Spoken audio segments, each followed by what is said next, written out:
Yeah, this all kind of spawned from a random run-in. I know we had met before, Sure. but I never really had a chance to really even say hi to you until that night. So Yeah, well, like I say, I've been kind of a regular on that ride for a few years, but I've essentially been a writer my whole life. right. You know, I mean, I started as a kid. My dad was a cyclist. Right, you're telling me about Yeah. that. Yeah, he, you know, my earliest memories as a kid, you know, you go out into the garage and there would be, you know, wheels hanging from the ceiling and these strange triangular, you know, bike frames hanging on walls and stuff. But by the time I was old enough to ride, I mean, all that stuff had sort of disappeared. But he was commuting to work and back on a 15 speed, which back then was like, you know, Right. certainly not an ordinary machine to, you know, have around. And that time, are we talking like by 3 derailleurs or what kind of technology was going on Oh, at this the was time? simple stuff. I mean, you know, there wasn't a sealed bearing Gotcha, on the so it was machine. just You know, the we're one- talking free wheels and you know simplex derailleurs and you know really you know I don't even know the name of the derailleur on it or something, but you know every Sunday after church we would come home and you know we would do maintenance on his bike. Now bikes back then needed a lot more care and attention than bikes now. Like I was saying earlier, there were no sealed bearings or anything, you know, and so we would always be pulling apart something and putting it back together and greasing and lubing stuff up. And Right. you know, my job was primarily to like crawl under the car and find the missing ball bearing that Dad dropped, or you know. Right. But and you know, he was probably doing more maintenance than he needed to for that bike. But it was just his way of like getting me to you know be comfortable with how to hold a crescent wrench and how to you know take apart a you know freewheel hub and you know. Gosh, so you're changing bike tires. Oh, now yeah, when yeah, you're yeah, well, you know. 3, 4 years old. Well, you know, yeah, 5, 6, 7 or something, and you know, I remember when I was finally riding a little, you know, 1-speed little red bike that I'd commute to school and back with. I got you know a flat tire one time, and of course, you know, Dad showed me how to fix it and how to you know use the tool properly to hook it in the spoke and the whole thing, you know, and got it all fixed and put back together. And then he reached in the drawer and took out an awl or a ice pick or something and went boom and popped the tire and said, "Okay, you fix it," and walked out of the garage. There you know? go.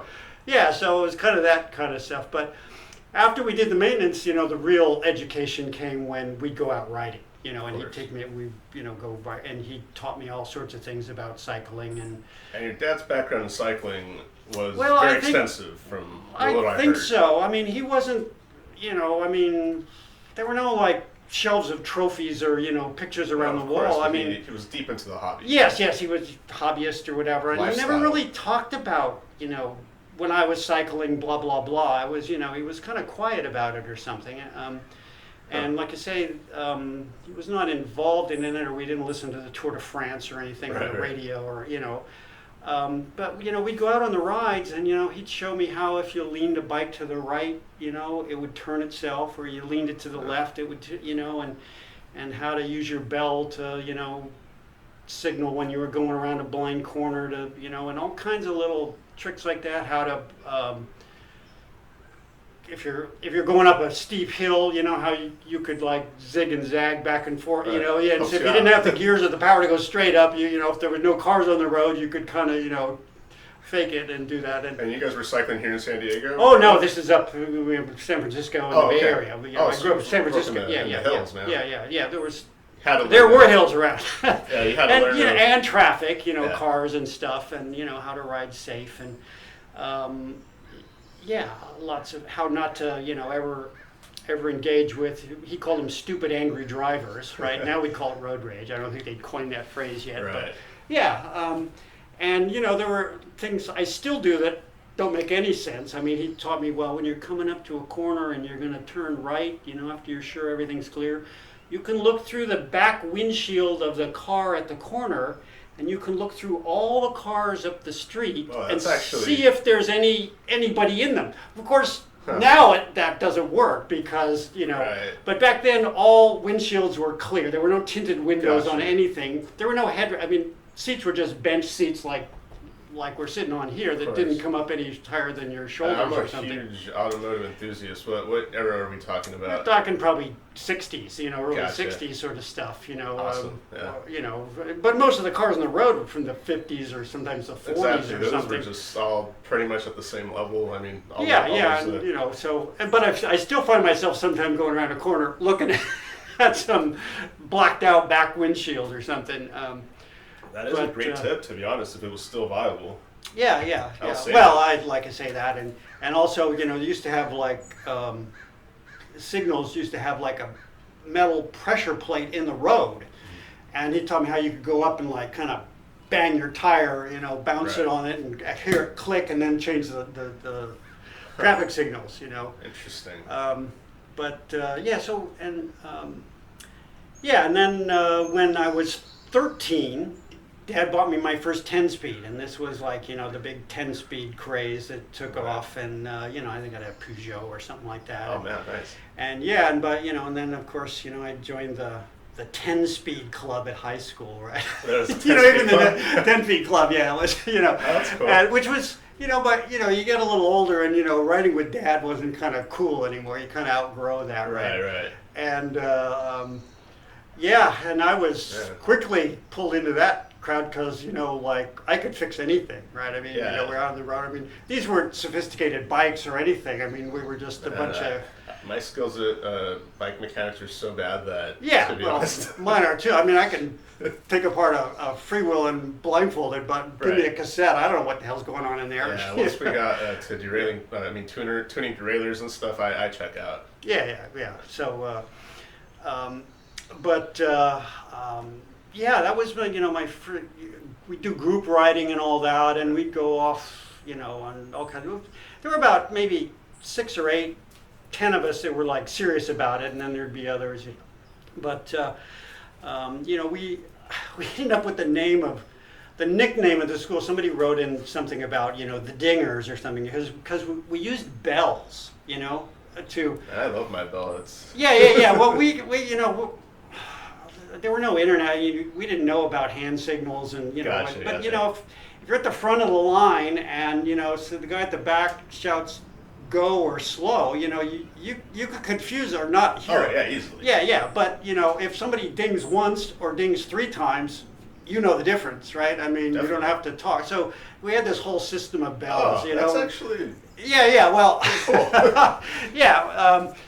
And we thought everybody did, or something, but because of course you get out on the roads there, there were no phones, there were no, you had a paper map if anything, and if you dropped somebody or somebody made was lagging back and didn't, there was no way to, and so. That dinging idea, that's actually pretty good because a lot of times we're running around and we're all yelling at each other and causing I know. a ruckus. And it's funny because I'll be on rides, and I'll be dinging away, what the hell's he doing, I'm just, I always it's ding. just old muscle memory. Yeah, me too. Like, whenever there's a turn coming up, I pull out a bit and I ding so that everyone knows, Sure. don't miss it. Yeah, and then I keep going, but everyone just yells. I know, they yell and point at pedestrian. I go Right. by and I give 2 dings because that's what we used to do for, like, Gotcha. yeah. So, Okay. And then, and when the year I got my 10-speed was all that summer. Dad took me on my first bicycle tour. We went off and we took the bikes and we were heading north up the coast. So tour would be From bike packing. Bike packing, Okay. bike touring, Gotcha. yeah. That was, by the way, no one should ever tour the Pacific coast going north. You always go south unless you're like into 10 to 20 mile an hour. No, headwinds, the Gotcha. prevailing winds or whatever. But, we were 3 or 4 days into the ride on a particularly windy day, and my dad got like a problem with his knee. Oh no. And within a short time, we cut short the ride that day, and by the time we got to the little town where we stopped, he was riding with 1 pedal, Oh man, it was bad. That was bad. And to be honest, that was the end of my dad's cycling. I never no saw him way. on a bike after that. You know, whatever happened in his knee. Nowadays, they'd probably just do orthoscopic surgery, and in 3 weeks he'd be back on the street or something. But back then, you know, it was just like, okay, you're done. And that's when he started taking me down to the racetrack, down about 10 to Velodrome, you mean? yeah, the Okay. Velodrome, yeah. And there was one down in Santa Clara, and then, you know, by then we were living down the peninsula, not in the city. And it was about 10, 12 miles away. And he'd explain the races and, you know, what people were doing and how they pass and check and block and, you know, and what the lines were about and all that, and, you know, get me interested in it. You know, so when I met the guys, you know, in our 10-speed club, you know, I kind of ditched Dad, and we'd ride down there or something. Right. But you know, I mean, these weren't fancy bikes we were on. These were just the kind of stuff that your parents bought you from Sears or Montgomery Ward's, Right. you know, right off the shelf. You know, we didn't have any money to maintain them or do anything fancy with them, but we'd ride them everywhere. Of course. And, you know, so we would get down there, and, you know, the guys started letting us just ride their bikes. You know, they just put us on them and get us out on the track. Bikes. And yeah. So, and I, of course, having had a little knowledge from Dad about what was going on out there, you know, was pretty good. Did you acclimate to the fixed nature of the bike pretty quick? Yeah, you know, yeah.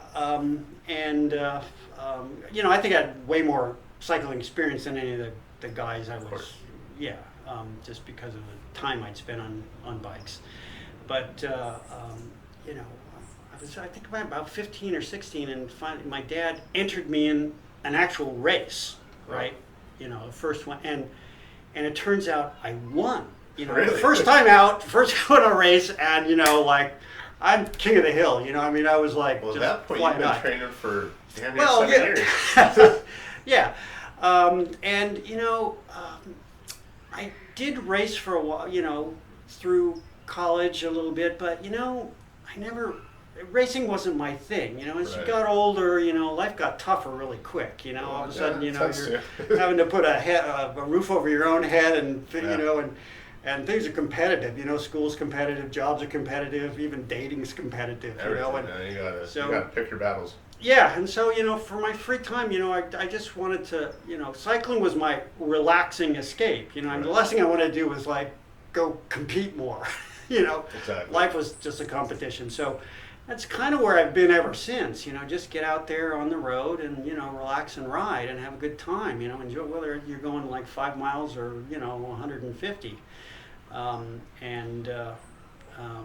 But you Yeah. do every now and then, even now, continue to do those 150 miles. Well, you know. That's pretty competitive. I mean, I know. see what you're saying, I though. call it my inner alpha male comes Stay out once competitive in a with while. yourself, though. Keep Yeah, yeah, yourself yeah. on that. Sure, on that and task. you know, early in the '70s, you know, now I'm very involved in, you know, trying to get bicycle lanes and you know, cycling infrastructure. Are you in part town of here. some of the associations in San Diego that are? Well, there's working Bike for San that? Diego and the San Diego Bike Coalition, and Those yeah. guys. You know, I'm not members of those, but I'm very active here in, you know, Bankers Hill Uptown with the bike path through here, and advocating for that and working on it for the last 10 years. There's been a couple of bike paths added this year in particular. Yeah, right? yeah. Which ones have we had added? Well, 30th Street is the latest and I won't say greatest. I'm not, Is it safe though? I haven't rode it yet. you know, I've had about 8 or 10 passes down there. The first time I went down was within maybe the first week it had opened or something, and maybe it wasn't fair, but, you know, I rode down it, and I went all the way down to South Park and all the way back north on the new bike path, and literally there was not a block that I went down there that there was not a vehicle parked Kind of in keep the... pulling out of it. Yeah, pulling. I mean, in some blocks there were 2 or 3, and one block there was a cop. So it's like, and you know, maybe I wrote a sort of scathing thing on Strava and posted about how it failed. But you know, it's really bad design. I mean, the design has to be passively enforcing. to be, and it's not. Now I've had, like I say, 6, 8, 10 trips down that path since, mostly going south, Right. and I have yet to go through there and not have at least 2 cars Yeah. somewhere in the bike lane. That makes it even more dangerous than having Yeah. a bike lane. Yeah, and the thing is, they went through all that work to do it, and it would just take a little bit of extra, and they would have made it safe. Right. They put those I call them slapsticks, those plastic pylons Gotcha. Okay. down there to keep, but those weren't. So they Stop a didn't car. actually have any concrete. No, there's no curb. I mean, they could have easily put a little bit of asphalt curb out between those slapsticks to keep the cars from coming in. Over by like the Papalecos and stuff, that Yeah. cafe, that's all. Yeah, Is that yeah. one up and running now? Because Not that one's all concreted out. I mean, that one's completely Yeah. blocked off. well. The new one down here on 4th and 5th will be, properly separated Really? or Okay. something. And there's a couple of blocks there where they've used parking on 30th Street to Right. keep the cars out, which works. Right, because that is the difference between a bike path and a bike lane. Yeah, right? A yeah. bike path should be And- isolated from. And I don't want to say they, designed it to fail, but it's like. Ugh. They say, well, people will come to all the businesses on bikes. Well, how many bicycle parking corrals or bike racks did they install when they did Huh. that? None. None. So we got highways, but no. But no bus. parking. It's like, Right. what are the, like that's so cheap and so inexpensive the and easy to businesses do. Are so hard-headed with letting you bring a bike in San Diego. It's insane. Well, but yeah. So I don't know. My way to judge a bike path, lane, or whatever it is, would I let my 12-year-old child Exactly. take it to school and back every day? Right. Not somebody else's 12-year-old child, Yeah. but your own 12-year-old. Yeah. Would you let them go? I would not. 30th Street fails that test for me, and it's sad because, like I say, just a few more steps in the design of it, and it would have been. It could be great, or enough. Yeah. So I've never really thought about how dangerous all those rides that me and my friends used to take just from like Bankers Hill down into downtown and all of that are. yeah. Like now that I'm thinking about bike lanes and stuff, there's nothing there. You just. Yeah, you're I just moved to San flowing. Diego, and had a house in Mission Hills, and back in the 80s, I went to some community meeting about, the new Mission Hills Library, which took 30 years to build. Wow. This is like the story of San Francisco, right? Right. The timelines on this stuff. And, I remember the councilman there, when he heard that I rode a bike, he said, "Oh, you're going to love it, we got a plan to, you're going to be able to ride from Mission Hills all the way to Balboa Park, in a bike lane, It's like 30 years later, where they Where is finally it? start, where is it, right? Yeah. We're still waiting. But even the Sandag project with the city, I've been in that since day one. NASA sent a man to the moon and back faster than, Sandag and the city are going to get a The bicycle goal with the from. Sandag was originally to have access from here to where. Well, was it the- goes from, the full plan for, this segment of it is from Old Town to downtown Gotcha. and, out University as far as like Park Boulevard or something is the thing. Yeah, and that's- they're that's- just doing the 4th and 5th That's thing. a wide range that Fine. should have been available. Yeah, but, this is not rocket science. No. 10 plus years to like put in a bike lane, this is ridiculous. Huh. But anyway. Man, I really should So- pay more attention to the city I live in and where the funds are going. I'm born and raised, and Yeah. I've Yeah. never really had that perspective that you're putting into my head right now, that things are taking so long to get done in San Diego. Sure. That's not okay. Yeah, and and that's pretty much the case all over, going back to my early days of cycling, I made Right. one, I'll confess now that, there was something that came up called vehicular cycling. I don't know if you've ever heard of that term before. Vehicular cycling, is this like hitching on cars? or Well, is this yeah, like- almost, but in the early 70s, there was a man named John Forrester, and John actually Forrester. he was from Palo Alto, California, right in the Bay Area where I was, and he believed that the proper place for cyclists was not in a bike lane or separated from what you got out there and you rode in the street with cars. Okay. You had a right to the right. Prior, I mean. Like how Lucas Brunelli rides and all those guys. Yeah, well, for the fit 1%, it works. Oh yeah, you can. You get out there and at the time I was in that fit 1% young, right. Crazy, take the road, and legally there was no right to the road for a cyclist, and there was a few cities here and there where made noise about banning bikes and whatever, because in the early 70s there was a huge bike explosion. All us baby boomers were young kids, and bikes were everywhere, and we're all over the place. We were going to change the world in more than just bikes or something. Back then, you say it was like the road bike style that was most popular? Yes, of course. Yeah, with 10 speeds. Gotcha. This was all 10 speeds and, riding and, was... Because that time, mountain biking wasn't too much 80s, of a thing. Maybe. Yeah, it's late 70s, happening. 80s. Okay. Yeah, that happened later. And that boom, and, John Forster, really killed cycling infrastructure in California for, if you can point one figure to one man who did the most damage, to cycling culture in California for the last it's vehicular cycling. And the height of this was around what year you were saying? Well, we're talking, early 70s, the 71 to 76 or So something. for like 5 years, you would see all these people out well, there. no, the idea was that would, and California did adopt early in the 70s. Oh, really?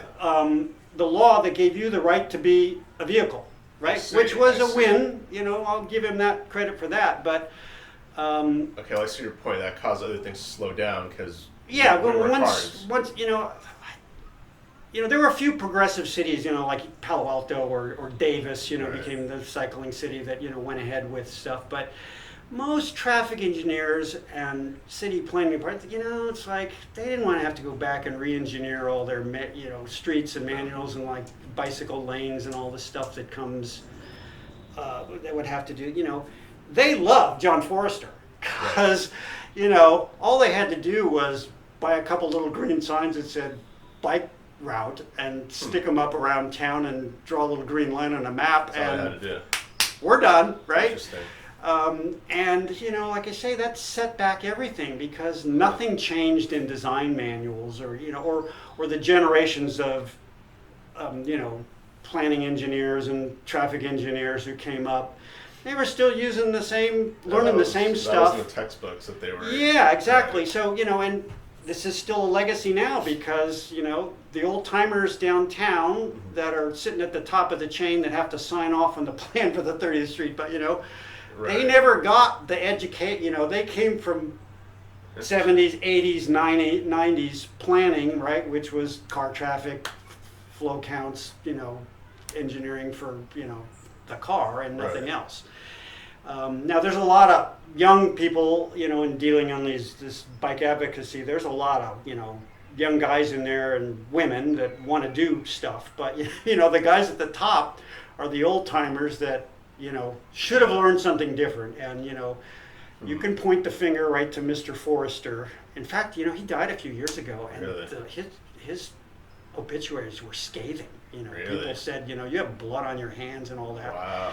And by extension, I do too, because I was right there with him, and I was a believer in vehicular cycling. Did he continue pushing that idea throughout his life? Yeah. In fact, he got appointed in California to some commission or advisory thing to the legislature and the Caltrans and everything. He was representing cyclists for decades. Really? Up in Sacramento. He was the go-to guy. Wow. And like I say, it set us back because back in the 70s was exactly the same time where in Holland, the Netherlands, they decided, cars are maybe not the thing. We need to integrate bicycles. And, Right. look where they are now in their design things and they're setting world standards. California, we could have been, we could have been No, the Netherlands of the United States, you know, if I've we'd been stuck with watching. it. I forget the YouTuber's name, but he's out there and he just covers their infrastructure on bikes. Oh, And yeah, no it's- one wears a helmet. No one, and they say there's a video of him like, why doesn't anyone wear a helmet? People, they're like, we don't need to wear a helmet. Like, Yeah. We're Well, when only I going retired, 5 miles an hour. I'll give you a quick story here. You know, I retired from the corporate world, and my partner and I, we bought an old Victorian and turned it into a bed and breakfast or a small inn. Oh, awesome. And we get people from all over the world. And one time we had this couple, middle-aged couple, not fit at all. Right. They were from Copenhagen, Huh. right? And so I, you know, because I'm sorry, I said, well, you know, do you ride bikes, you know? And he says, oh, yeah, I ride, you know. She just started, and it turned out that, you know, the really interesting part is the reason why she gave up driving. She said, you know, it got to the point where I was driving and I didn't feel safe anymore. There's so many bikes around and stuff. Interesting. It was just making it hard for me to drive, so I gave up, and it's great. I use the bike for everything now. Right. I mean, just think about how great it would be if we could reach that Those tipping cities, point. Must be so quiet. Yes, so, the cities are quiet, uh, peace, you know, and Because that's what causes noise pollution. It's just all the cars. It's sure, not the people. sure, It's not the sure. birds. But you know, I don't think I'll live long enough to see that kind of tipping point come in San Diego. But you're right, you know, they don't need helmets over there, and No. yeah. So I'm a big believer in, you know, the bicycle. You know, I'm like that. You know, what's that saying about, you know, when your only tool's a hammer, all your problems look like nails. You know, my hammer is the bicycle. You know, the bicycle is the answer to everything. You know, like healthcare, you know, school grades, you know. It's all better if everybody's on a bike. I've you been know. feeling that way for the last few years that I've actually been getting into cycling a bit more seriously. Mhm. I had a really big injury that took me off it for like 2 Yeah. years, and I'm now getting back into it in the last 7 months or so. Mm-hmm. But anyway, yeah, man, Yeah. like it's changed so many aspects of the way I see everything else. Yeah. Well, since you brought up accidents, you know, all accident history here. You know, I had one serious accident when I was let's say I was 20, Oh no, man. and I was on my bike, and See, those knees keep popping. yeah, biking will help with that. It's helping. It's getting there. I was in like a parking lot at a grocery store or something, you know, doing about 3 miles an hour, and all of a sudden there's this lady in this giant Chrysler New Yorker, I mean, huge Yeah. car, just flooring it and heading right at me. No, And you know, she broadsided me, and only because I was 20. I mean, I rolled over her car completely, and you know, Yeah. those sort of athletic things you can only do at that age in Right. life, and actually landed on my feet with just a few scrapes and a bruise or something. And she kept going for at least 100 yards or something before she stopped. Well, my bike had gone under her car and was dragged for a while, and then like tumbled with Right. underneath the car and it came out looking like just this little ball of steel and spokes, and you know, just crumpled up in a little Yeah. circle, like if you've taken a piece of tin foil and Right. there's your bicycle. And man, that was a real wake-up call for me. Yeah, I can You know, and that's when I went back to all Dad's, you know, 10 commandments of cycling. You know, signal all turns, stop at all red lights. Right. You know, yeah. Stopping at red lights is. Well, that's more aspirational. Of the 10 commandments, actually there are 12 now. I call them Ben's cycling rules. You added a couple to them. Yeah, I did. Can we hear the 12 rules? Well, I have them. They're on the bathroom thing. I'll give you a copy of it. You can, Okay, I'll take it. Yeah, I added, you know, pay attention to pain, which is Pay attention to pain. you know, and you know, a couple of, you know, another one in there, but. Yeah, and you know, from that point on, you know, using those rules and slowing, you know, one of Dad's rules was when in doubt, slow down, you know, Right. which is pretty basic, but you'd be Yeah. surprised how many people power through, you know, a bad situation. Right. That's kind of a natural alpha male sort of thing to do. Yeah, that's And, you know, I had a stretch of 40 years from that accident to the next one of cycling without, you know, my bike never touched a car. That's amazing. You know, I mean, I had a few spills and things here and there, you know, which, you know, maybe I drank too much one night. It happens. Hit a dumpster or something, you know, but nothing, you know, involving a car until, you know, about 5 or 6 years ago when I was run down by somebody. Really? Yeah, this was in the South Bay, in a bike lane, you know, with just a, you know, the Bay Trail or whatever down there. Oh, There's, really? Like you know, going out to Coronado from J Street? yeah, it was coming down somewhere below NASCO or something, and you know, I don't remember. You know, all I remember is like waking up in the street, and you know, and then you know being in the hospital for a few days. But Man, somebody just came across and just ran me over from just bowled right over me or something. I never saw the vehicle. You know, Yeah. I found a little bit of blue paint on the on the handlebar on my bike, so I know it was a blue vehicle or something. But yeah, so you know, I mean, and I was in a bike lane, right? And you know, I know there's a big controversy and about you know bikes. You know, bikes are all over the road, and you know they don't play by the rules and all that. But you know, you think of all the different angles that a car can strike a bike. Right. Half of all bicycle accidents are the bike getting rear-ended. Right. And 60% of all fatalities are just, you know, so really it's just cars rolling over bikes from the rear, you know, not paying attention or whatever. I mean, and that's why I'm a big believer in rear lights, you know what I mean? Oh, yeah. No, I never ride. Well, I see people with like these little, you know, they'll spend thousands of dollars on a bike and hundreds of dollars on kit and everything. They'll buy some little $9.99 tail light or something. You gotta get really good lights. And I ride with a camera now, you know. Yeah, I mean, you see me out there on those rides. I record every second of everything in case I don't just do it for the footage. I do it in case someone gets hit. Sure. In case, you know, like. Yeah, man, it's. And just remember, you know, when. You know, if you ever got in a dispute, you know, the guy who comes to write up the ticket is not a cyclist. Oh, no, you know, they know what, you know, the judge is not a cyclist. You know, the jury members are all dry. You know, it's like the whole deck is stacked against you. There really is this mentality of us versus them in the driving world, especially. Yes, yes, and you know, see a lot. and you know, even the way they'll write up an art and call it an accident. You know, it's not an accident that somebody, you know, entered their phone instead of paying attention to the drive, drifted in the drive, you know, bike lane and hit somebody. You know, these are all, you know, crash is a better term. Preventable things. Yeah, they are, and you know, it's, you know, car behavior is just as bad or worse than anything people, or the consequences of like bad bicycling, you know, is nothing compared to like bad driving, right? That's a very good point. Yeah, and you know, the amount of times I've seen a cop pull over just a cyclist that's not wearing a helmet, or that's even my friends, a lot of them ride fixed. I've seen them get tickets for not having brakes.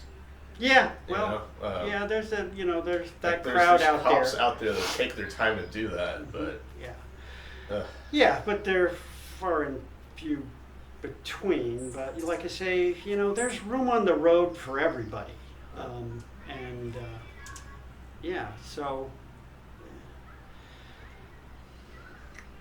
yeah, but you know, like I was saying, I'm a big advocate of cycling and think it's the answer to everything. And you know, kind of, I've been at it so long now that you know, I kind of divide the world into like two categories.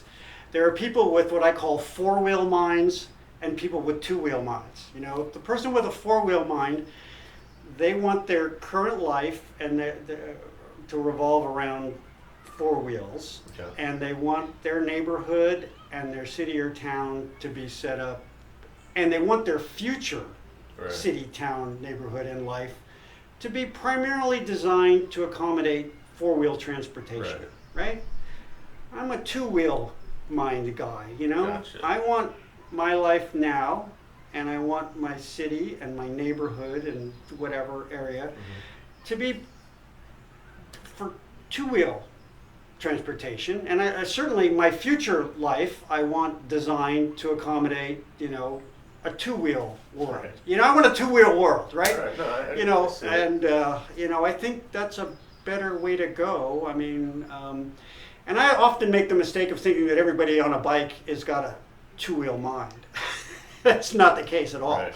They're just out for fun, but their life and their real world is in the car. I see that a lot in the biking community. I mean, Well, I can speak for both sides. I'm an Yeah. auto enthusiast. well, see, there you No, but let me- I knew there was a reason I didn't like you. No, but I don't.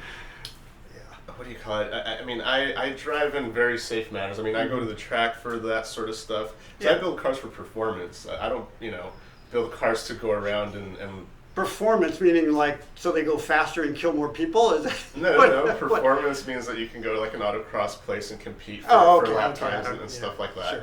sure. So I'm an enthusiast of both hobbies, Mm-hmm. and in the automotive hobby that I'm in, we actually frown upon people driving on the roads. We feel that sort of driving should be taken to a private Sure, track where sure. there's no people where you can hurt cyclists or anything. So Yeah. I mean, from both ends. Mm-hmm. I think whenever you reach like the enthusiast point, people are more conscious. But I agree with you. Most of just your general drivers, they're not like us drivers where we drive in a safety-oriented Yeah. sort of way. But Well, I drive so little now that I'll confess as a motorist, I'm not very good. I mean, there were times in my life when I was driving, when I was Right. out there on the freeway like everybody, and whatever.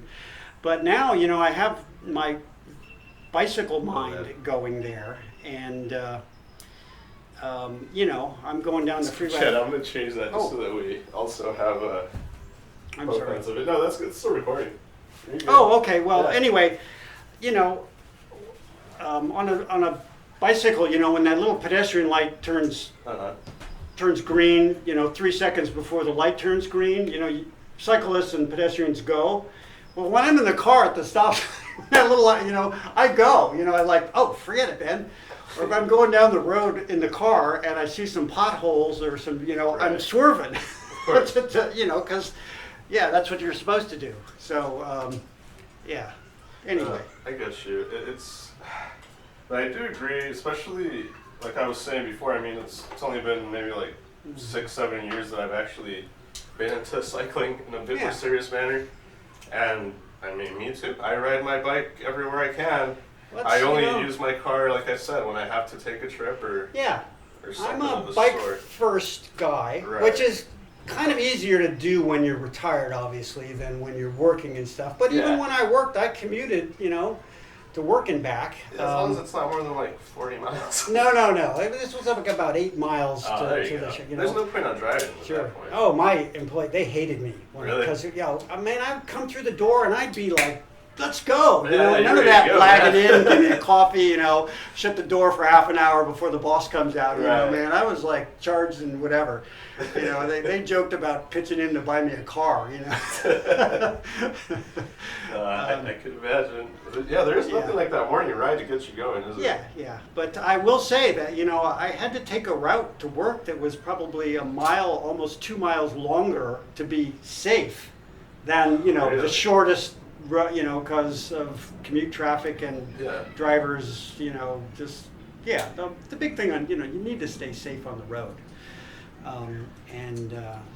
Sometimes that you have to compromise where you are, which shouldn't be the case. Like I say, we should be designing roads to accommodate everything, that whole complete streets movement. So anyway. No, I completely agree with you.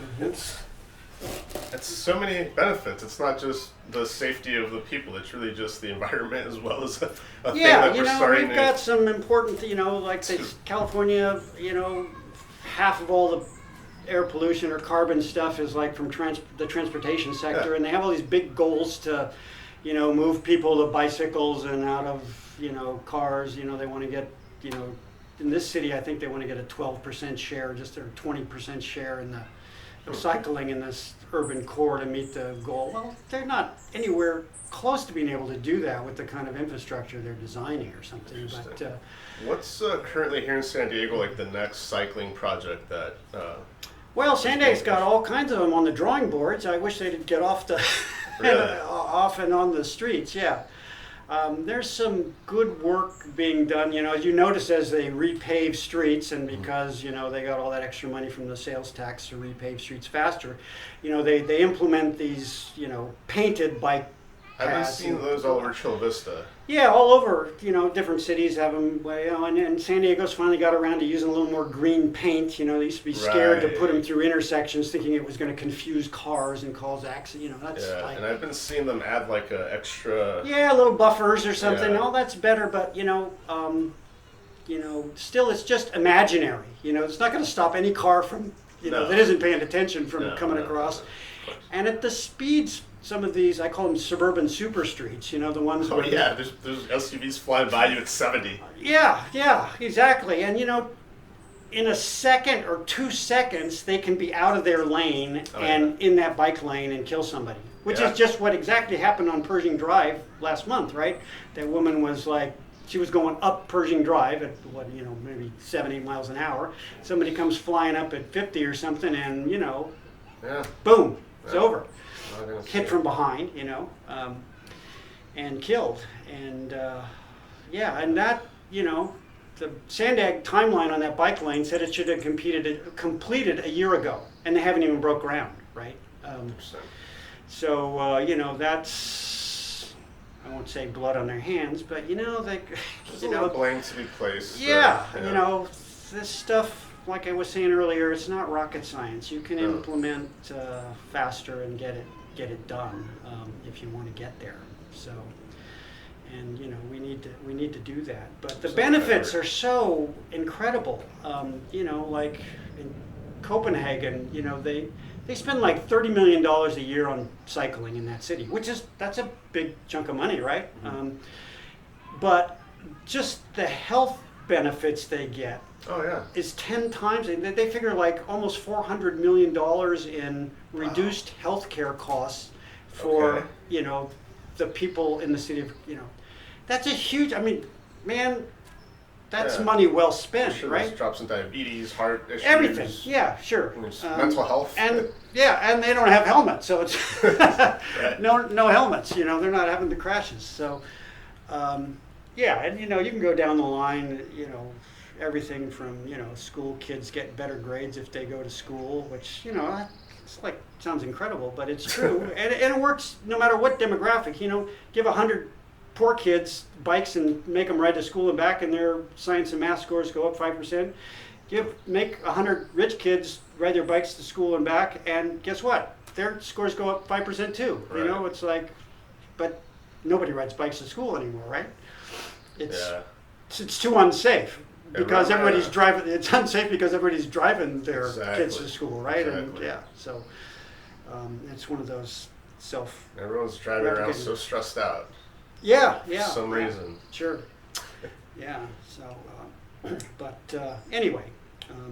I didn't mention, that bicycling in my family. I mentioned that my grandfather had ridden to Yosemite. That was your grandfather, not your father. Not my father. No, my grandfather and his brother were Okay. supposedly the first people to ever ride bicycles to Yosemite Park. Okay. And this is, we're talking like 1900, 1906, somewhere in that range there. The park was set up in the 1890s or something. Wow, so this is before they had all the good roads. Oh, there were yeah. It was like, if you went to Yosemite, there was probably a season because otherwise it was too muddy and dirt, or winter or something. Yeah, it was still like the wild It was like, John Muir walked there in like 1890 or something from San Francisco, Right. and then he got the whole thing going, and I think the park as we know it now was probably set up, somewhere before 19, because there was a state park and then there was a federal preserve and they merged them together or okay. something. But anyway, they were just teenage. My grandfather was probably 13 or 14 at the time, Wow. and his brother was maybe in his late teens or something. And they just took a couple bikes and off they went. to the park and back. And I guess when they got to the park, they made a big deal out of it and, whatever. And when they got back, the press was there to interview him. And I only came across this. My dad had never mentioned it.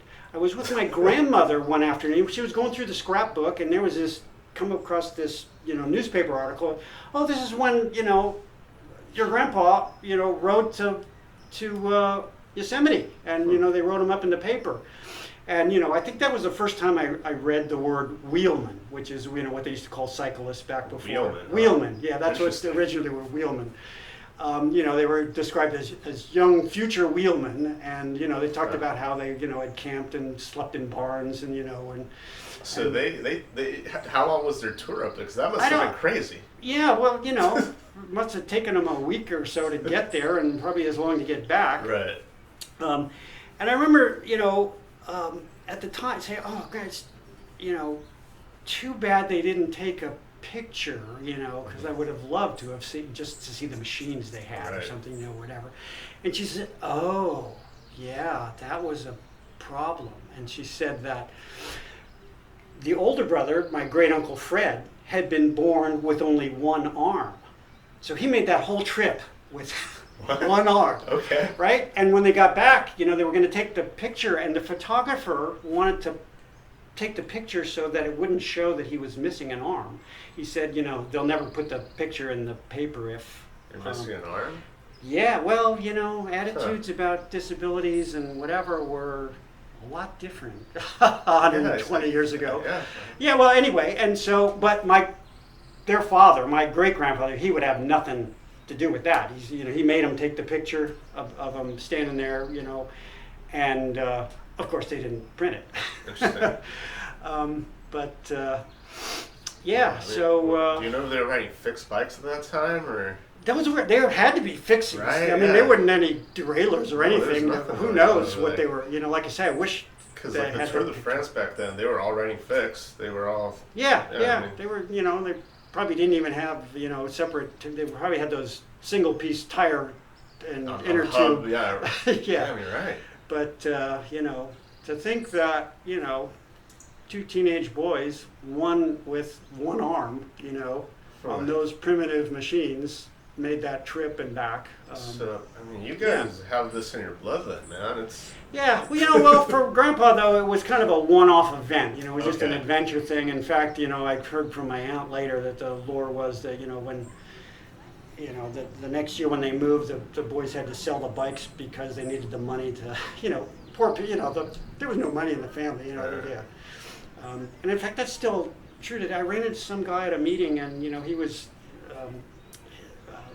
giving bikes to poor kids down in the South Bay, to get them to ride and everything. Good. And he found, he'd given 100 bikes away the year before, and the next year, only like 8 or 9 kids came to school on the bikes, and it turned out that most of the families had sold the bikes to pay bills, right? Oh man, that's and that's today. That's right now. That's sad. Yeah. So, but when people tell me, well, I want to ride, but I need to get another bike. The old one in the garage, whatever you've got in your garage is got to be like 10 times better than whatever those kids rode. That's a good point. The Yosemite and back, I mean, it may be dirty and rusty and whatever, but the idea is you just need to get out and ride.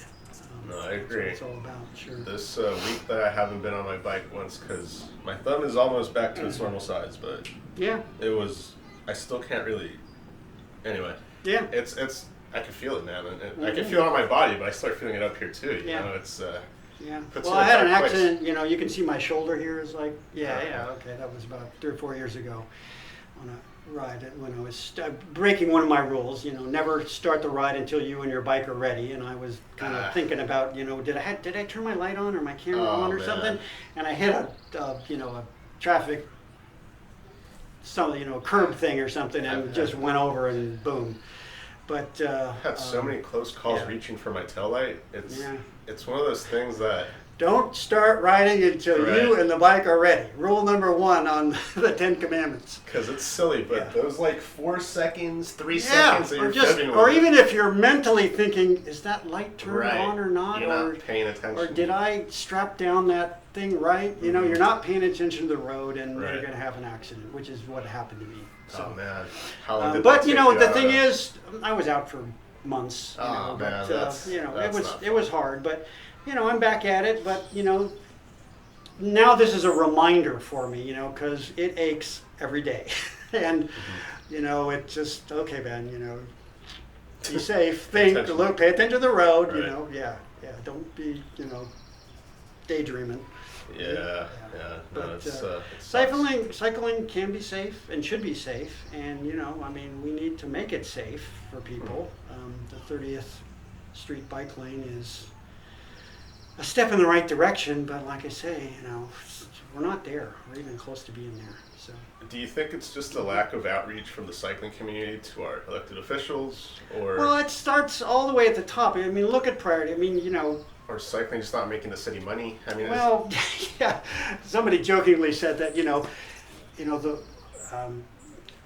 what we should do is like make cycling infrastructure way more expensive, and then you know all the engineers and contractors would be jumping on the city to build it because you know Right. that maybe the stuff's too cheap and so nobody wants to do it or something. But you know that's just being Mm-hmm. facetious.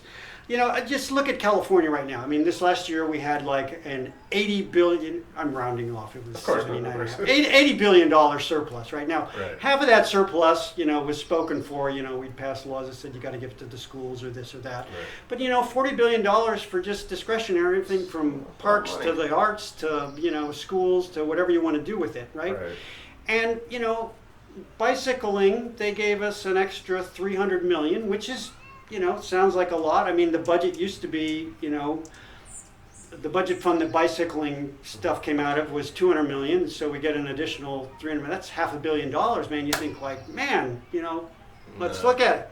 But, you know, Caltrans got an additional 1.5 billion just to pick up trash. Just to pick up trash.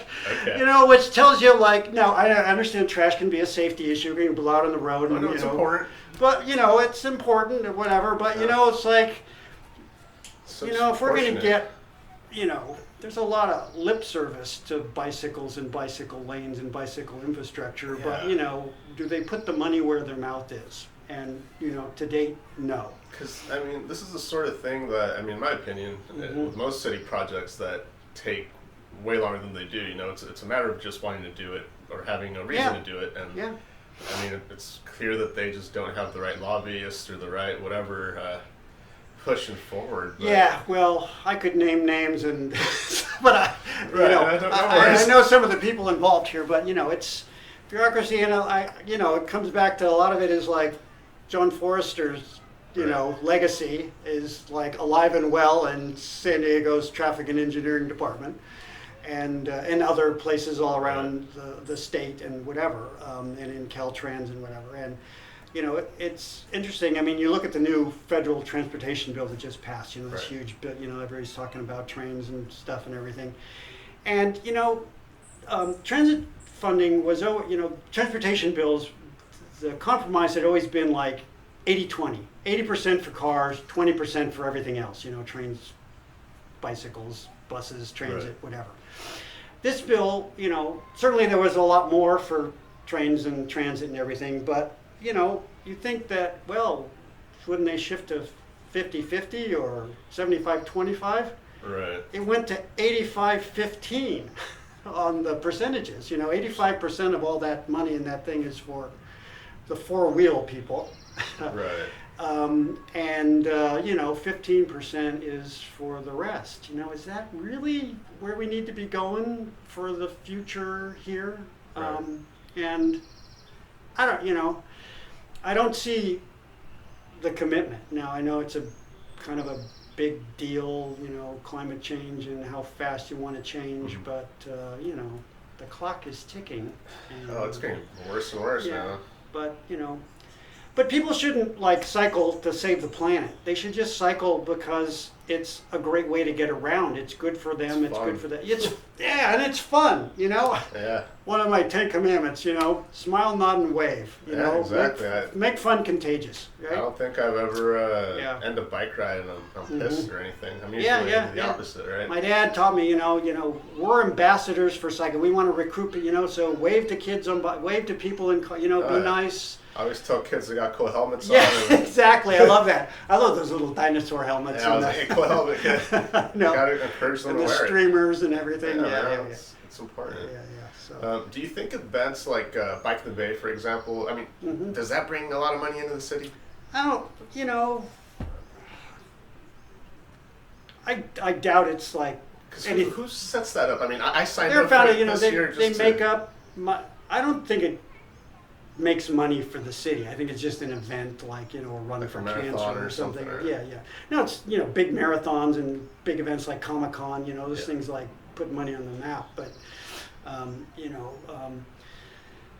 supporting cycling shouldn't be for economic, shouldn't be like, oh, if we get cycling going, the city coffers will fill up. Oh, I understand that. It's just It's sometimes like, the city only bends their arm when they see numbers. Sure. Well, that's capitalism rearing its ugly head. Unfortunately, we're stuck in a bad cycle. Yeah. No. So there you go. That's Ben Baltic and the view on the cycling world. No, But, I've met a lot of great people cycling. It's just a wonderful lifestyle, and I just wish there was more of it here, and I hope to see more people do it. It's great. And here's the thing. I mean, there is no past golden age of cycling. Now, don't let you're going to interview other cyclists or something. They're going to tell you about the good old days. They were no good. This is the golden age of cycling. This is the best time in my lifetime for bicycling. The technology behind the machines out there, the clothing technology. Everything that you can think of for cycling, it's better now than it was before. What has been your favorite technological advancement in cycling that you've seen in your life? Well, I haven't been a big fan of, changes in bicycles. They're probably the clothing. Gotcha, so like the geometry. I mean, I'm still on steel, and the bike I'm riding now, is probably older than most of the guys I ride with. What do you ride? It's an old Bianchi from the somewhere in the 80s, early 80s. Oh, really? Okay. And that's the good steel they were using back then. Yeah, well, actually, talking about steel bikes, I mean, when I went to college, my dad and grandparents, they got me a Raleigh Pro, which was like, see, you even know, nice. Well, I mean, still nice, but back then that was like. People in the fixie community, we take those frames and, rebuild them. Sure, great Reynolds steel or whatever. I would still be riding that bike today if I hadn't backed my truck into it one night and crunched it in the garage, which is one of the worst days of my life. God, you know what I mean? That's a horror story. I know. I mean, I own plenty of other bikes through my life, but that one I was always kept. I've always been kind of a one bike at a time guy. I mean, Gotcha. if I have 2 or 3 bikes, I mean, I have 3 bikes now, which is like the most I think I've ever owned in my life. But, one was always like 90% of the riding. Right. And the other ones were just there. And, times I had mountain bikes and.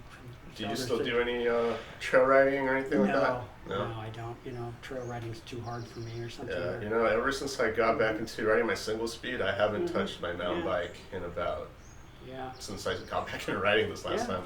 Yeah. Well, back to your question. What's the best improvement? Is I'd say the chamois that in cycling. Sure, I don't want to date myself too much, but my dad was when I were still early were lambskins and sheepskins, and you fold them up and stick them inside or whatever. And these early synthetic clothing was just awful.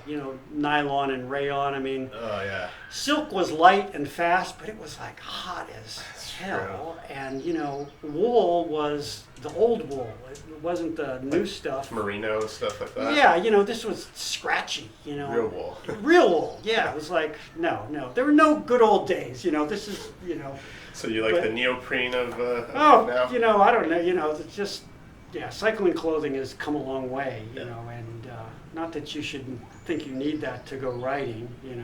I give my grandpa and his brother, they just had, I'm sure, just street clothes and every off now they and then went. I'll ride like this. Just, I do too, yeah. Yeah. But, so,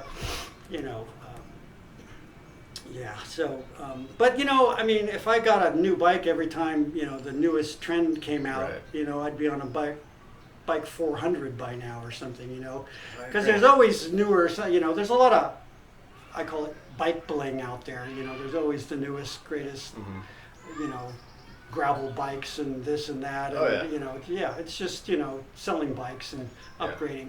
But, like I say, steel for me, it's just, I'm not going to teach an old dog new tricks at this point, No, but I mean, I'm not sure, if somebody bought a good high-end carbon bike today, would that carbon frame still be good 50 years from now? That's. I mean, I've heard people that are like 4 or 5 years and they said, oh yeah, it was kind of like starts creak, it starts cracked to- and this or fell, I don't know, I agree. but My current goal is to be able to get a Rivendell steel frame up from NorCal. yeah.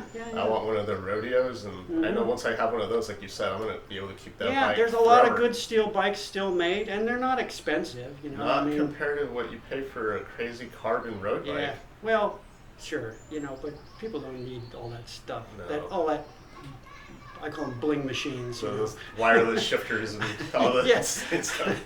Yeah, Bluetooth the headsets and stuff. Yeah. Navigation. Oh, getting back to the cycling has never been more accessible to anybody who wants to get into it. Yeah.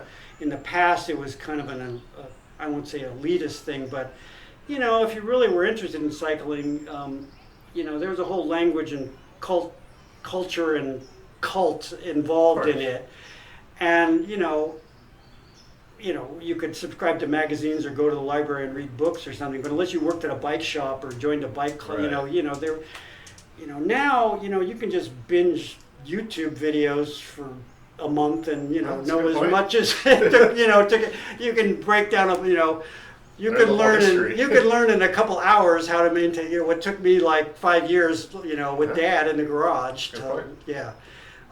It's all better, it's all more accessible, and there's so many different avenues. There's everything from bike packing and off-roading and gravel touring and and group rides and everything. It's so easy to connect with them and stuff. That's Yeah, definitely and true. so this is the golden age of cycling, and I just want it to get even better. I don't want it to end. I think it will. I mean, I've been seeing a lot more of those. I mean, Critical Mass is a little bit on the dangerous side. They do some things. But, the Werewolves, their midnight rides, their full moon rides, those are awesome. Those are really safe. Yeah. And a lot of people show up to these. I know. I'm seeing 100 sometimes. And kids, and because it's social media and everything. Yeah. It used to be a group ride. You had to know somebody Right. who knew somebody, or a bulletin Just board like at a bike silly shop alley or something. cats Yeah, that yeah. were underground and stuff like that. So it's great, and it's all good, Yeah. I have my preferences and whatever, so there you go. Awesome. So, other than the Wednesday ride, are there any other group rides that you currently? Well, I do there's a Sunday ride that Uptown Bicycles opened a branch in Bankers Hill. And, okay. I have to be a man to put my money where my mouth is. Of course. If you want a bicycle shop in your neighborhood, Yeah. you better support it. Yeah. Stop buying on Amazon. Stop doing your own maintenance. Go give them the business and give the I bought my U-Lock there. Yeah, there you go.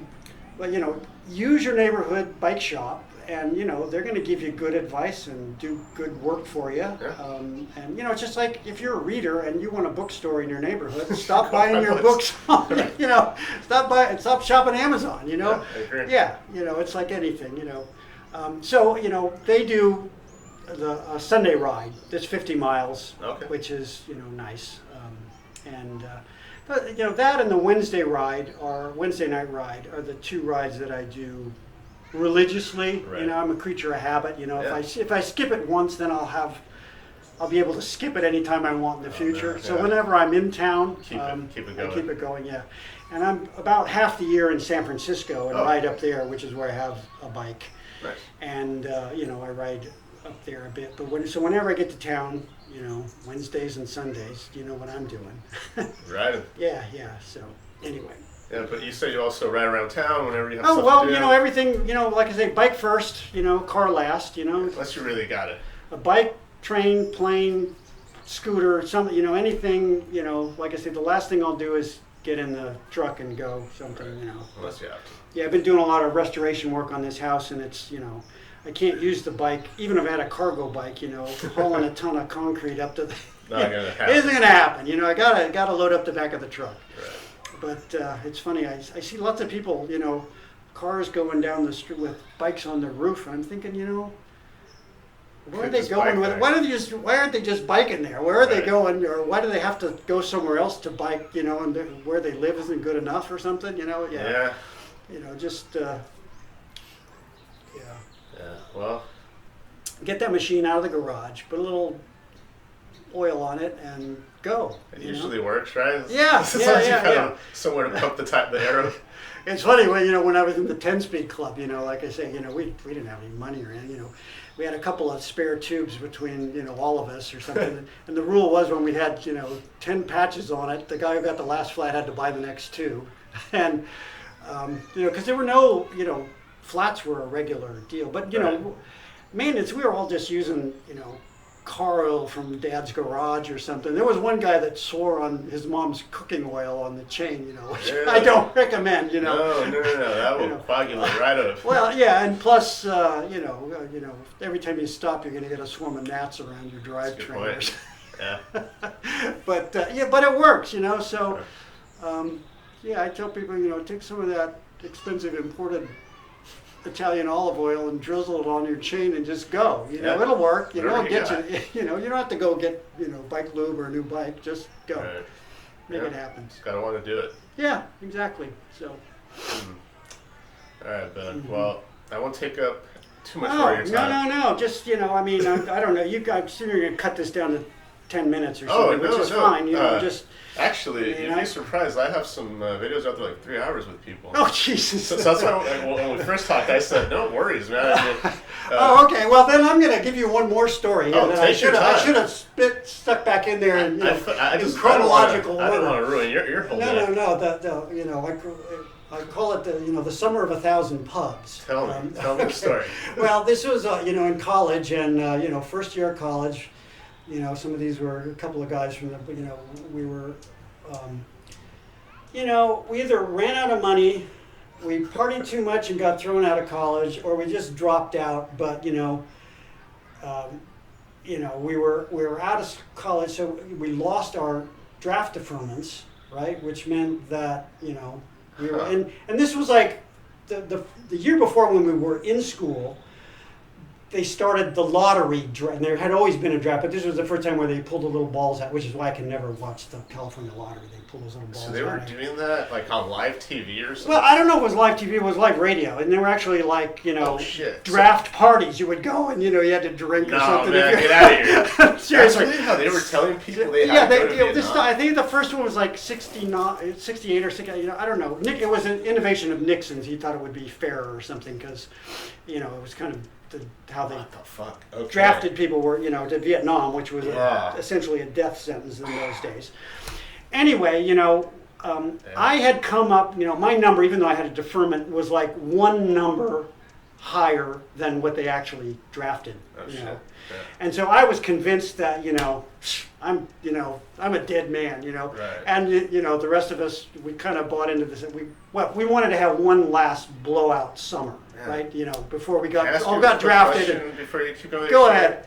So, I mean, I just can't imagine being in that situation. So people, at that point, the war had been going on for a while. Oh, yeah. So young men like yourself were well aware that Oh, yeah. you were But you could game this, and you hear now about politicians got off because they had a boil on their butt or something, or it was all those connected. Poor farm kids out in it was like anything. It was the lower income working class that they didn't get into school or deferments or get the doctor excuse to get out. Like Trump had like a bad foot or something. Yikes, man.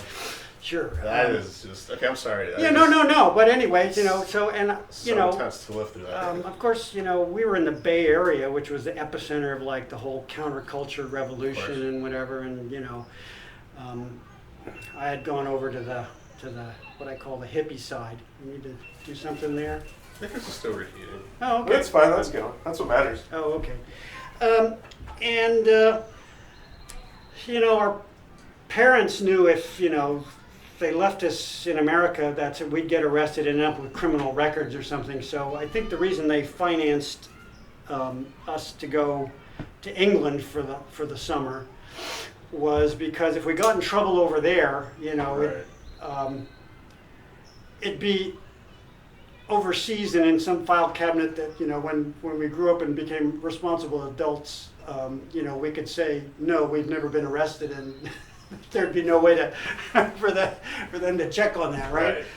Plus, in England, you could like legally drink at 16, right? Beer, another, right? So okay, they don't have to like smoke dope and get they could I'm sure that's the thinking that But anyway, we end up in England, and I think we started in Rye, which is way down on the south east coast or something, and we went all the way across to Land's End on the south of England, then back across, and on bikes, okay. 10 speeds, and drinking the whole. I mean, like I say, Summer of 1,000 pubs. It was probably more than that. That was 1,000 pubs. I thought you said 1,000 pumps, like pumping on a bike. Oh no, pubs. English pubs.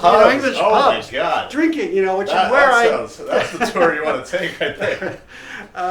The Summer of 1,000 pubs, and we survived on pints, and over there a pint, big, and and this is like 10-12%, right? I mean, just a pint of beer was like a meal in itself, right? I mean, I got hooked on Watney's Bitter Ale. I mean, I still to this day have a taste Can't for. say I've had it. Well, I don't know if they even make it anymore, but it was dark, stouts, Like dark stout, beer. for sure. None of this I know. pissy American beer. No, it was that like soda stuff pop. fills you up and Yeah, gets these you going are on the ride. and there was a plowman's lunch, which was like a big, huge chunk of cheese and meat or something, Right. and with maybe a little chutney thrown in Nice. to give it a little taste on a big chunk of bread or something. And we lived on plowman's lunches and pints. Did you all guys the way- bring your own bikes out there?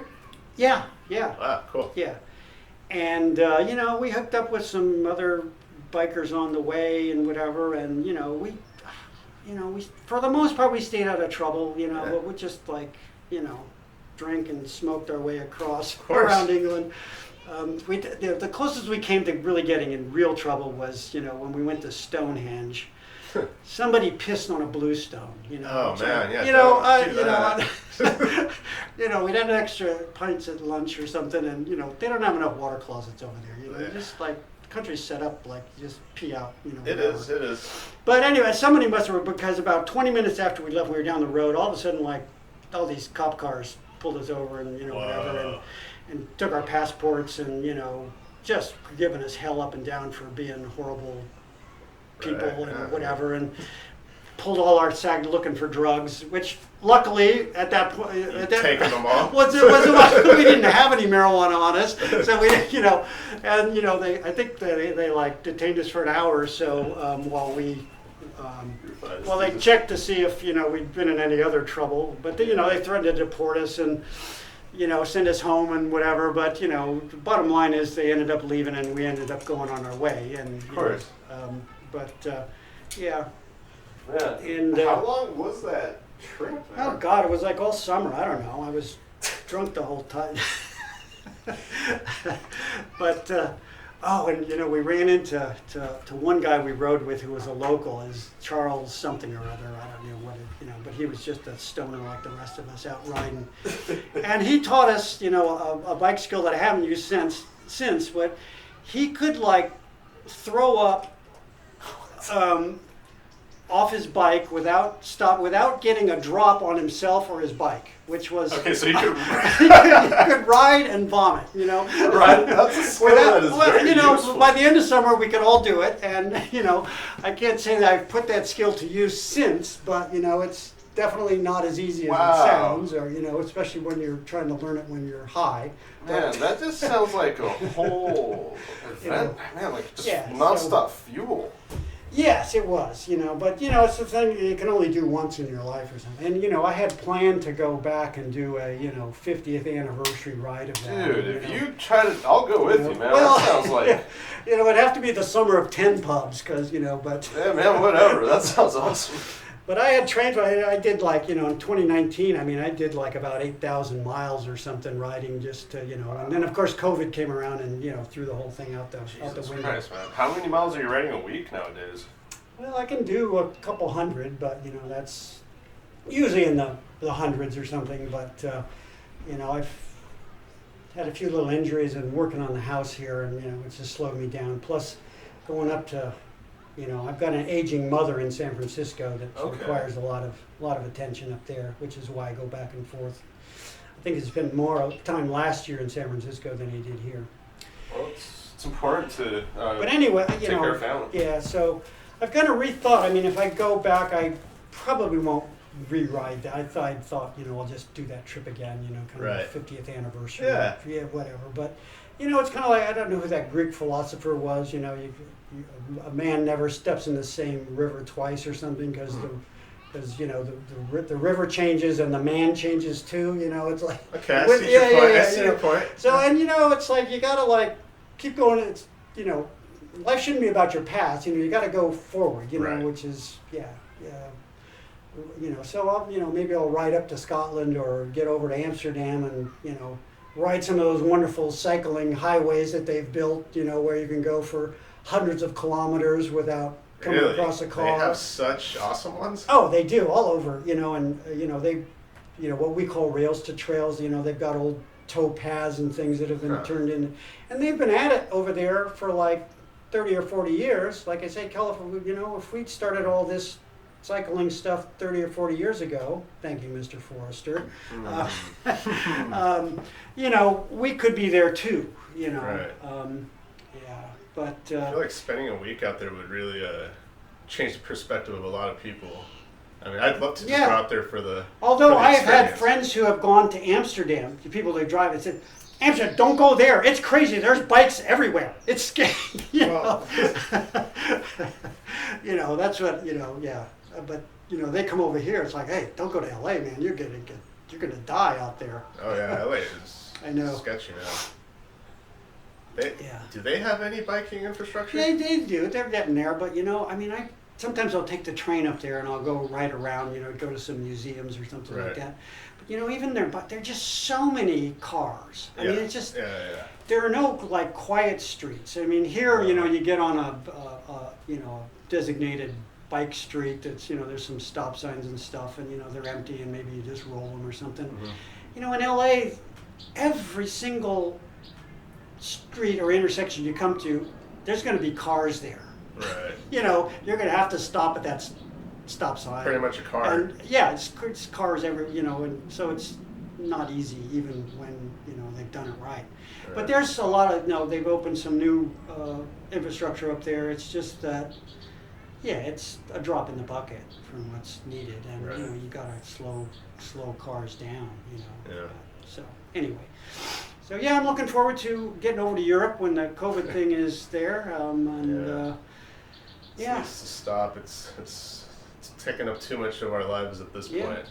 Well, cycling wise, it was great because a lot less cars. Yeah, there were more speeders, but they're empty. I'll admit here, I didn't record this right on Strava, but when I was up in San Francisco, I actually rode on the freeway, went for about 3 miles one night. Yeah, I did. I got on and and on 280, there's a section where it ends in downtown San Francisco, and there's this giant downhill ramp, which I always wanted to do that, We used to call it the jet ramp, in the Jet car, ramp. because you did launch to get up onto the freeway. It was Oh, I like see. a quarter mile straight up the hill the car would, Right, right. and I always wanted to come down the other way. So, Nice. I got on the elevator. It was maybe 2-3 cars. I mean, Yeah, no big deal. Yeah. Luckily they weren't highway patrolmen or anything. But and it was just heaven, to ride on the freeway, empty, Mm. But I don't recommend it.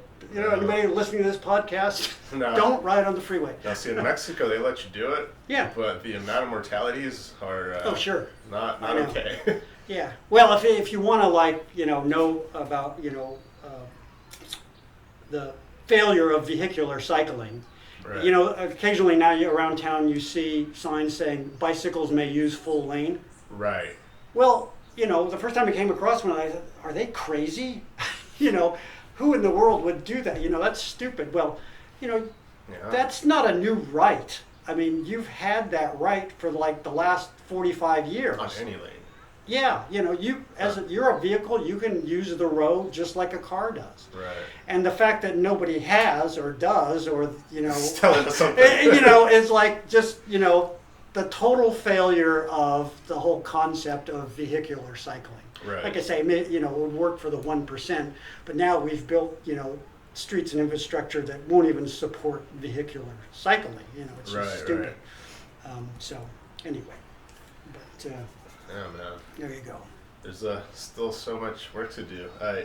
Mhm. And here, at least like in actual San Diego, there's something, but the South Bay, there's pretty much nothing other than the stuff you were talking about, just like Yeah. going around the Silver Strand area and all that.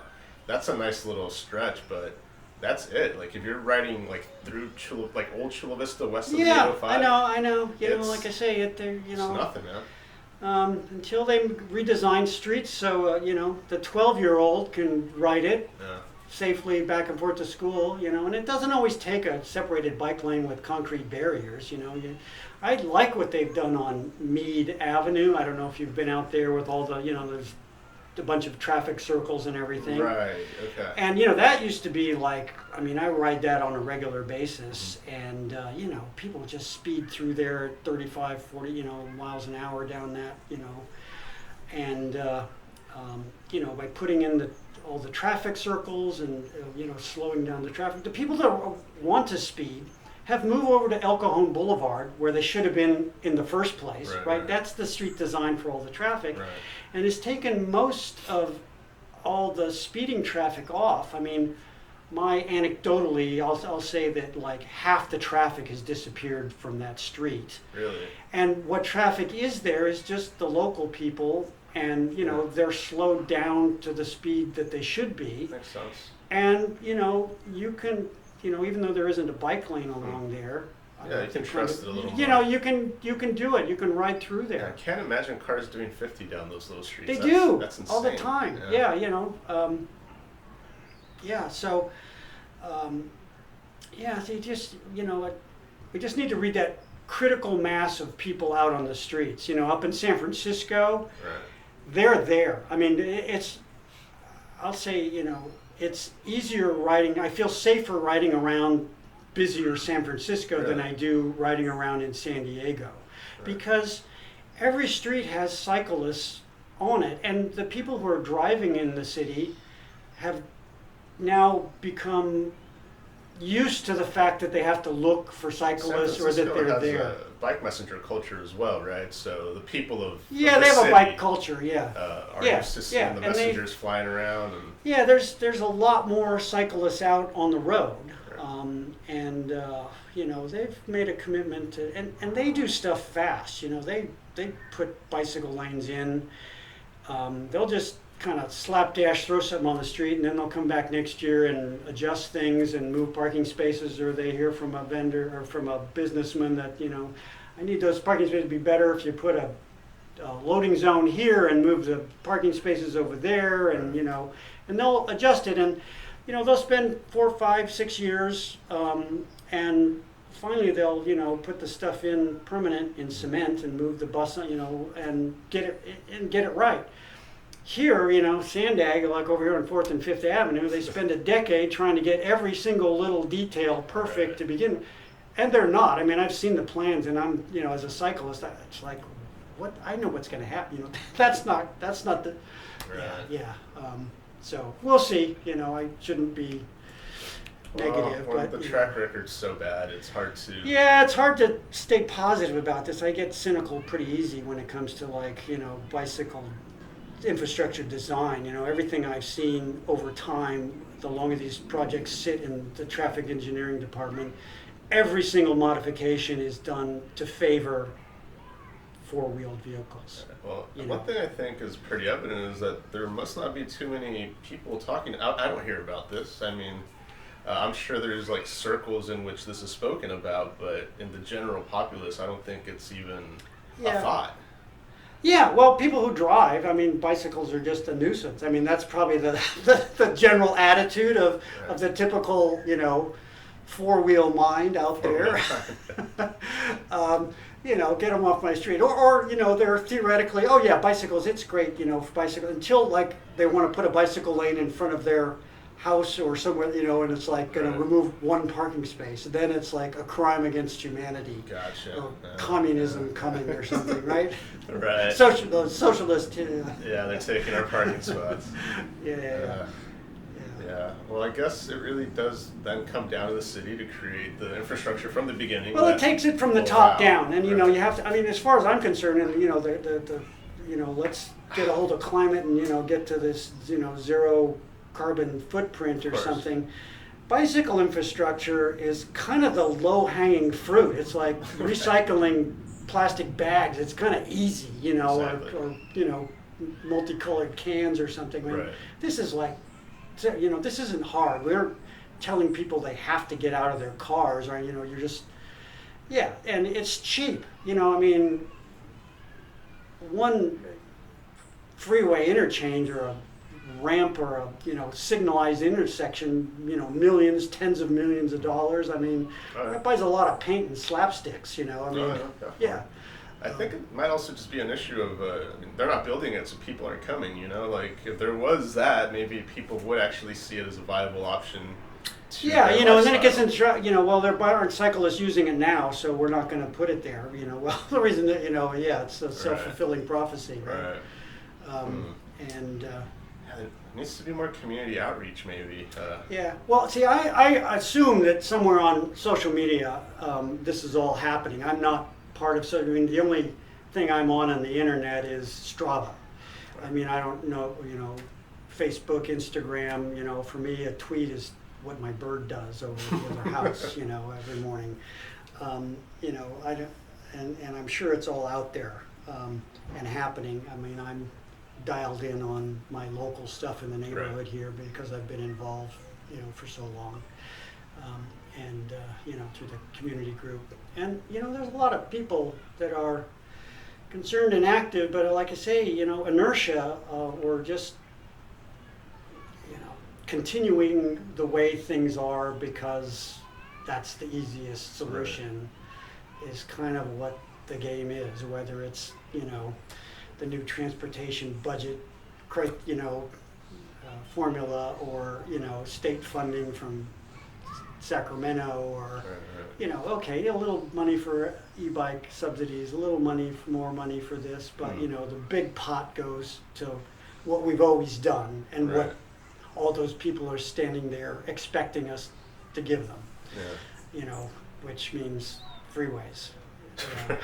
That's more of the same. Yeah, and even Caltrans knows it doesn't work. I mean, the whole thing where they widened the 405 over the pass in LA, remember it was Carmageddon a few years ago? It took a long time. Yeah, tens of, I don't know how many $1 billion they spent on that in 10 years or something to add.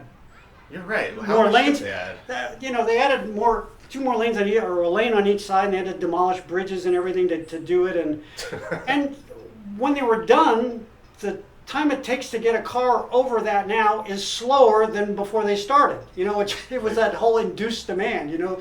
If you build it, they will come. And 100%. Caltrans has so many. There's so many stories about that. It's just unbelievable. But Right. you know, the formulas are set that, you know, we can get money for that and not for a train line or a subway or, you know, whatever, or a bike lane. You're right. And It's like I just say- like that bridge in Olympic down in the South Bay that took Mhm. like 10 years. That thing was in construction for like 8 years. And now it's there. It's the same thing as it was before. Yeah. They just prayed it up, but the whole time that was shut down, there was no access Mhm. for almost 3 or 4 years. And I have no idea how much money they spent, but I'm assuming Yeah. something like that is not cheap. No. And, you know, the thing is, you know, traffic adjusted or something. I mean, it was no Carmageddon when that, you know, that bridge goes. Right. Here in Bankers Hill, First Avenue, there's that big bridge down there that goes across the canyon. Well, about 10 years ago, you know, it needed its 100-year retrofit or whatever, or 80-year Right. or whatever to get rebuilt. And for at least a year and a half, almost 2 years, that bridge was closed to through traffic, right? I mean, you had to use 4th and 5th or whatever. And, you know, when the pandemic came along and, you know, where are we going to close the street? And, you know, they wouldn't close that one because, you know, it would be traffic nightmare. They Of just course. wanna, yeah. Or the bridge into Balboa Park, you know, that was closed for a year and a half Right. while they rebuilt it.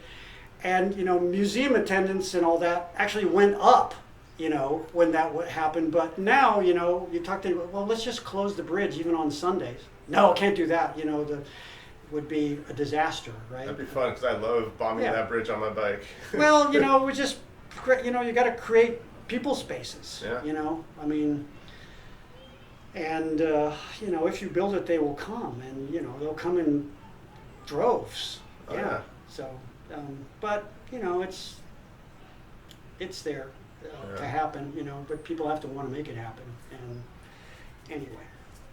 Coronado kind of did an okay job at it, but it's just their little island that has it. Yeah, I know. But Coronado, there's a little history there too, because, you know, about 5 or 6 years ago, I actually boycotted Coronado for a while, because, you know, the city council, they put out for, you know, comment night for their bicycle plan or something, and they actually canceled implementing their bicycle plan. You know, all these people showed up, older people, I'll just say politely, Right.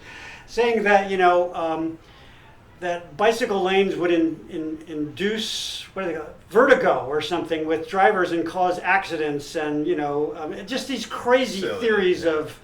of you know, what So it you're was going saying to happen. fast-moving objects around them would cause them to have vertigo? No, just the line on the street Oh, that you would paint, well, you then know, was probably going to shouldn't be cause driving. driver vertigo and, you Oh, know, yeah. crashes, and, you know, this would, you can't do it. And, Yeah. and, you know, but the thing was, you know, I mean, I remember seeing some YouTube clips of these, you know, and just laughing. Yeah. But the council actually said, okay, we're not going to put the bike lanes in.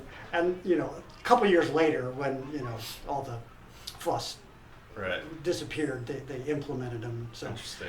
now I go back to Coronado and spend money there. But, you know, It's fun riding around there. It's relaxing. It's a relaxing yeah, ride. it's a nice, yeah, it's you know, bike lanes in Coronado, talk about low-hanging fruit, right? I mean, you know, it's Yeah. like the easiest thing to do, but even there, like, you know, people were up in arms against it, you know, Yeah. communism coming or something. It always goes to that, doesn't it? I know, and it's funny, when I was young, you know, in the whole, you know, take the streets movement with, you know, vehiculars, like I had an uncle, and, you know, the whole war thing and the counterculture or whatever, it was all us all us young kids, right? Right. We wanted to change the world, you know, boy, were we naive. But I remember you know, it's like, all you damn hippies, you want my street? Next it'll be a commune at the corner, you know? For him it was like this sort of like the domestic version of the domino theory, you know? First it's Right. the bike lanes, you know, next my supermarket's going to turn into a co-op, and before you know it, it'll be, you know, the communists will be in Mexico or something, right? Yeah. I mean, but they just grew up with that fear of communism that was... Sure. I mean, My dad was, you know, like, he was a war vet. I mean, he had his Army regulation crew cut till the day he died. Oh, wow. And of course, you know, I became part of that, you know, movement, you know, Had the no hippie mind. days. Yeah, with the long hair, you know, yeah. Yeah, man. And, you know, there was a long period there where we didn't talk to each other, you know. Right. But, yeah, so, anyway. So you got enough bicycle material here, or I you know, think you got we any other a bit. questions I mean, or anything any you other wanna? like cool, awesome story you want to share? I mean, Probably the moment you leave, I'll say, "Oh, damn it!" The You know. other thing is, I have a feeling it'd be cool to. I mean, whenever you're available, man, we can do another part 2, part 3, whatever you got, man. And Whatever. Anyway. And also I was Well, thinking, before like, you go take a picture of my Ben cycling rules in the bathroom on the. Let's go get that. Yeah, get just so you know you can post it somewhere. where is this? Hey, through here, straight through. Let's. We'll post that up. And here they are. Here are Ben's cycling rules. So don't start until you and the bike are ready. That caused an accident. That's the one. Always ride with lights and helmet on, Yep, even during the day. even during the day. Clearly signal all turns. Yeah, long and keep it. You know, that was a good one. You know, even when I'm out in the boondocks and there's no cars, I mean, I stick my arm out. You know. Yes, sir. You never know, those little jackrabbits are thinking they're gonna run across the street. They'll get you. They're gonna know that Ben's there and he's gonna turn. You know? Exactly. And we stop at all red lights. Yeah, well, like I say, that one's more aspirational than whatever, but you know. Okay. Never respond to. Okay, yeah. Leave the dummies alone. Yeah. Drink every hour. Notice Water. I penciled I in noticed water. that. We gotta make sure it's. Yeah, at the quality. Yeah. So if you're drinking other things, then maybe drink water every half hour. No. You know, stick with the water. Yeah. Okay. Always stop and off. Okay, no, that's a great one. Yeah. The amount of times. We want to do a follow-up thing. We would talk about the stories on, you know, road stuff back when there were no cell phones and all that. Right. Sure. When in doubt, slow down. You know, that's a thing. That one especially, I see a lot of people on Presidio when we do that ride. Yeah, I know. It's it's a little easier in a group, but this is more for like single people when you're out there. I know, but sometimes I see people out there that are not slowing down. They almost eat it. And then avoid commute streets during commute time. You know, that's one that, you know, I don't know if that's fair to put in there, but that's just my own one. Right. You know, after I got like No. plastered on that, you know, I've had commuters. close calls, and I don't ever want one. You know, if there's another way to go, you know, find it. You know, pay attention to pain. You know. Yeah. And then the most important one at the end: smile, wave. Yeah. Fun is contagious. That's true. Contagious. That's why we do these rides, right? Yeah, we got to be the ambassadors for cycling, and you know, make everybody know we're having a good time. So. Yes, we are. That's an awesome shirt, by the way, Ben. Oh yeah. That's a good evolution of man. Kind of sums it all up, right? It really does. Sure. I see it. I think maybe cars were like somewhere in the middle there. Oh no, cars are, you know, not, like on the left side over here. Okay, so there you go. All right. You're the man, Ben. I really appreciate your time and letting me. Well, good. I don't know where this is going or whether anybody, you know, You're awesome. listen to it. I think you know, it's fun to like just sit here and reminisce or whatever. Yeah. Yeah. Well, I'm looking forward to any other time you'll have me with a cool story or two. Yeah, you got it. And So,